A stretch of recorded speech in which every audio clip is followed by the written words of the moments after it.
What is going on, guys? It is Sean here with 252 Squad, and in today's video we are installing a new downpipe on the Mark 7. 1, 2, 3!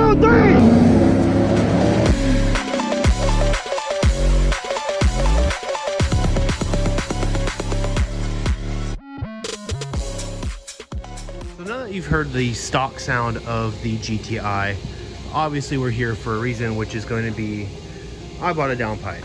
So I have already gone ahead and unboxed this and kind of taken a look at everything. But I mean, really, it was just a $400 lollipop that came with the free downpipe. So this is the ARM Motorsports downpipe for the Mark 7 GTI. Very nice, very super dimes. I mean, just dimes on those welds. It comes with a vband as well as a 3-inch to 2.5-inch conversion, as well as just a straight 3-inch for if you have a upgraded full 3-inch catback exhaust. Now I have already gone ahead and started to unbolt the stock downpipe just due to time frame, as I am doing this on a Wednesday night and I have to be out of here within the next hour. So all it is holding in the downpipe is going to be these two 13 mils on the exhaust clamp here, which I've already broken loose, as well as two 13s holding in this bracket here, which holds up. And actually the new downpipe will utilize the same hangers. And then you have one bolt up here behind the flex pipe, right behind the O2 sensor, as well as on the other side, right up and around this corner here. These top two are a pain in the butt to get to, but they are both 13 mils. I did build a little contraption here to get to at least one of those, multiple extensions. It'll wobble, and then my 13 mil.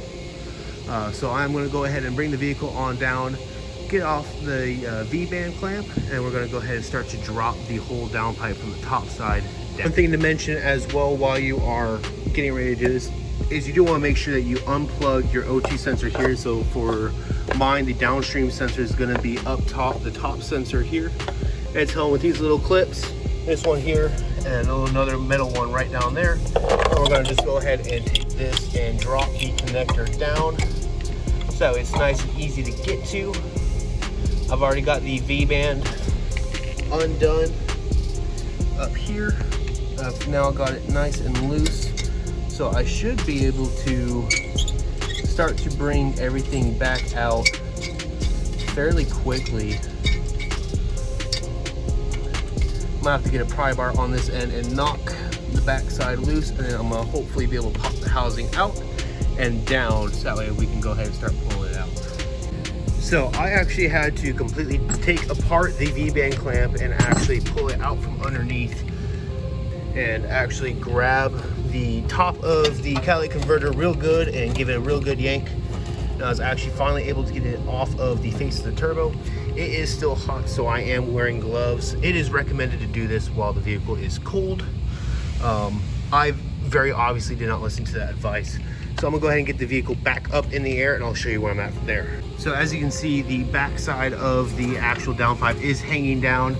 I did get the clamp almost fully taken off and just slid it back, as we are going to be using this to help clamp on the new downpipe. Moving on from there though, I do just have to basically grab and pull. The only thing that this entire downpipe is being held on is the stud on the other side, on the passenger side, the right hand side. So I'm gonna have to use two hands for that, so I'm gonna try and set up a tripod and hopefully get a good angle. Now that I have my other glove on, it should pretty much just be that. And then it's just a matter of rotating around the downpipe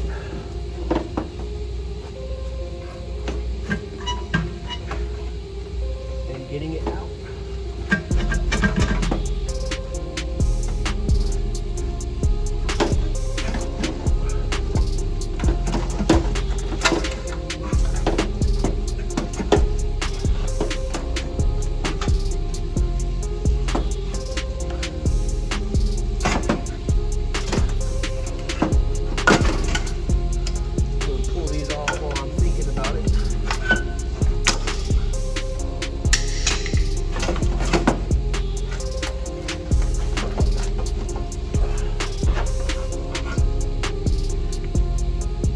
So it took me a lot longer than I care to admit to get the old downpipe out. It took me about 20 minutes of fighting. I did also actually have to remove the CV axle cover, which is another two 13 millimeters, and those attach right up in here as well.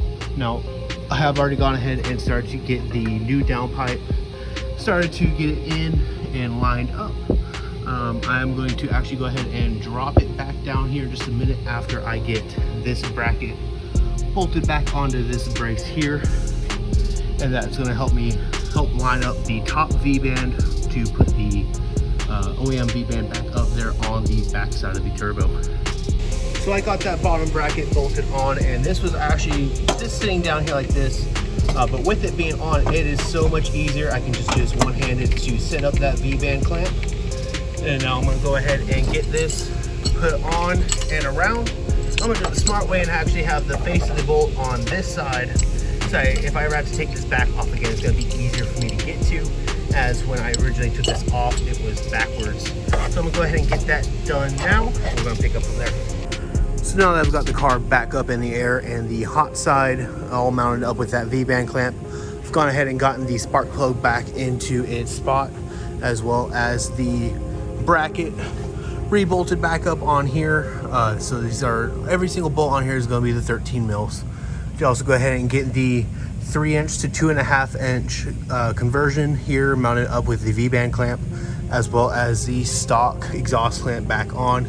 I do actually have this rotated so that way if I ever have to take this back off, if I decide I want to go with a 3-inch catback exhaust, it is going to be physically easier for me to remove all of these bolts and get it done easier. But other than that, it is all installed now, and we're gonna go ahead and get it down and give it a first listen.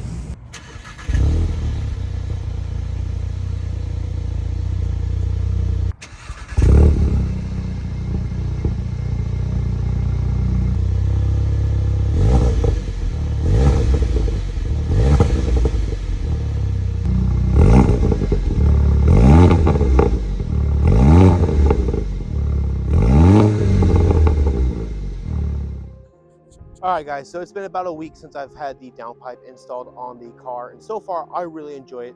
It's got the right amount of tone as well as the right amount of loudness to the car.